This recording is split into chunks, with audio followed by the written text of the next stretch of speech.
Hey guys, my name is Darth and welcome to another video. This is going to be a review on Infinite Warfare. It's going to be more done in a commentary sense more than like showing a bunch of gameplay, different aspects of everything. I just wanted to just talk about some of the positive and negatives of Infinite Warfare. So let's start with some positives. Keep a positive tone about it, and then towards the end of the video, we'll just completely destroy the game with all the negatives. So let's get started. First of all, the campaign. Well, there's three modes in Infinite Warfare. There's the campaign, the multiplayer, and the zombies. And the campaign is amazing. It's one of my favorite campaigns in a really long time. Black Ops 3 failed the campaign miserably. I mean, I like the all the features, but the story was terrible. Well, I won't say terrible, but it was just pretty bad. And in Infinite Warfare, it's very fluid. The flow of the game, the flow of the story is very fluid. There's no loading screens except for when you load in the game first. If you played the campaign in one straight run, it would feel very like there'd be nothing stopping you. Like it just go one and another. Like there's no loading screens. It goes and transitions beautifully. Next mode is zombies. Zombies is a very good mode. I think they did very well with it this year. The thing is, in Black Ops 3, I'm like level 13 in the zombies, and on Infinite Warfare so far I'm like level 40. Yeah, I obviously show that Infinite Warfare zombies I much prefer. I think it's a lot easier knowing that you can, get the, you have when you die you can always buy your pack a punch gun back, and that's really comforting. And all the perks and all like the different sorts of areas you unlock. And Spaceland was just a well done map, and then Raven, the Redwoods was pretty well done. Shallow and Shuffle, not my completely favorite map, but maybe if I give it more time, because I've not played as much as the other two maps, maybe if I give it more time, it will hopefully be better. Anyway, the next thing I want to talk about is most of the camo challenges. I mean, Infinite Warfare did well done with, did this very well. And Black Ops 3, you had to get headshots with SMGs and, some shotguns, and that was just terrible. That was a terrible idea. I realize that's been a staple for a while, and Infinite Warfare did a good job on it and fixing this, and made hip fire kills and for SMGs and shotguns, and the laser sight is very good. So if you haven't already done the challenges already, I suggest you do it now while the laser sight is still as good as it is right now. That laser sight makes the gun a laser from the hip, and it's beautiful.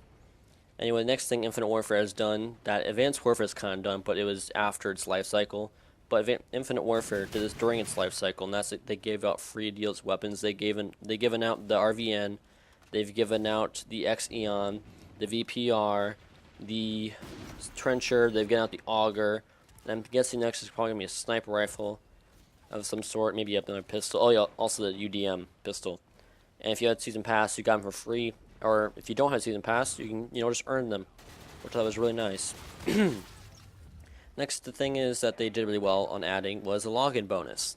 Every day, even if I'm not going to play a match of Infinite Warfare, I always go on and grab that bonus so I can, make more towards, salvage bonuses and stuff like that, and getting more keys to buy, those bigger, crates, and those bigger packages of crates, and the supply drop system.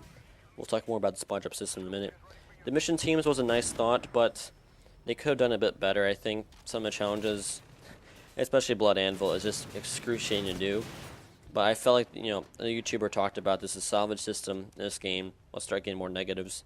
The salvage system was terrible in this game. But MWR is just completely took out of the park the salvage system and made it a lot better. You can make your own gun, like its own separate gun. Not, you can craft whatever you want. But in Infinite Warfare, you can only make variants that cost a lot of salvage, and you don't get much salvage for duplicates and supply drops, or for login bonuses, or for for completing missions. You don't get anything from mission teams except for leveling up, and they should probably fix that, but I don't think they can at this point. I think the server connection is very good, a lot better than Black Ops 3. Black Ops 3 at this point is very laggy for me, and it's almost painful sometimes to play it. So that's why I play it more towards midnight when I'm the only one using the internet. So yeah, that's nice. Some more negatives.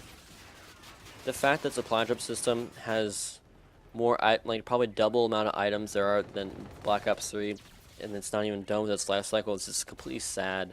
There's way too much in that supply drop system, and another confusing thing is that I actually did this in a video. for, to show you guys, I opened up a common, and 2 out of 3 things were duplicates. And that shouldn't happen with this supply drop system that's so overflowing with content that I have nowhere near all the camos or calling cards or anything, but yet I still get duplicates. And that's a problem. That turns a lot of people off from this game. But if you do get lucky and you get an epic weapon from supply drop, or you craft it, it doesn't feel that good because it's just the same gun but with different perk. Some guns, like the Cyclopean, is a completely different gun basically, and yeah, that's the only gun that I really want is the Cyclopean. But other than that, like if I get, the K-bar invective, so what? It doesn't, it's not exciting. And then, like in Black Ops 3, when I first got my first ranged weapon, it was the MX Garand. And that was probably my favorite thing about Black Ops 3 was getting a weapon. It was very exciting. And no matter what the weapon, it was maybe besides the ballistic knife and the D13 sector, I will probably be really excited what I get from the triple play when I unlock it, which I'll record that. Another thing is about the gun balance. At the start of the cycle, the NV4 just ruined, and at the end of the cycle, well, not towards the end of the cycle, but more like current right now, the NV4 is still overpowered as all hell, and that should not be happening. I mean, come on, Infinity Ward. I mean, the same gun's overpowered. Like I will almost guarantee you, 99 out of 100 times in a lobby there will be an NV4 or a K-bar. Like, it's just ridiculous. And on the maps, I mean, this is more sort of my thing, but I felt like some of the maps were really bland, very, there were a lot of spacey maps, and that was really boring. Like, I was sick of space stations. Like, the DLC maps are really good, except for maybe Excess. That was a terrible idea to bring in, just a cash grab. But a lot of space station, that's really bugged me, and that's just my preference. If you guys don't care about that, it's fine. The time to kill in this game with the movement system is ridiculous, especially now that they added the kill trades. I don't want to explain it because it's really complicated, but it's just super annoying to deal with, and it's very range inducing. So unless you have a terrible connection, then this will, profit a little bit for you. But the time to kill is way too fast. I thought they'd learn after Ghosts, but they kept the fast killing time, and they should have fixed it. And another thing about Infinite Warfare was, at the current moment, it's still barely comparable to Black Ops 3. They didn't have, at launch, the emblem editor like Black Ops 3. They didn't have the combat record like Black Ops 3. They didn't have a contract system, even though Black Ops 3 made it, and it took forever for Infinity Ward to implement it into their game.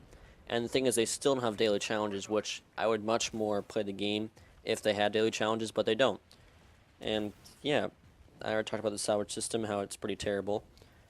But yeah, that's my review of Infinite Warfare. There's some moments where I like it. It's more so when I'm playing alone, I just do not have much fun. But when I'm playing with friends, which is rare nowadays since all my friends have moved on to different games, it's a bit more fun with more people. You can play around, and there's some quirky things about the game, but otherwise, it's kind of a yawn fest. Anyway, guys, that's my thoughts about Infinite Warfare. I'll still, of course, play this game. I want Black Sky and, Mass Prestige. Well, not really Mass Prestige, but, after 10th Prestige, I want 11th Prestige. Anyway, thank you for watching. Comment down below, do you like Infinite Warfare? Or not? I'll see you guys in the next video. Goodbye.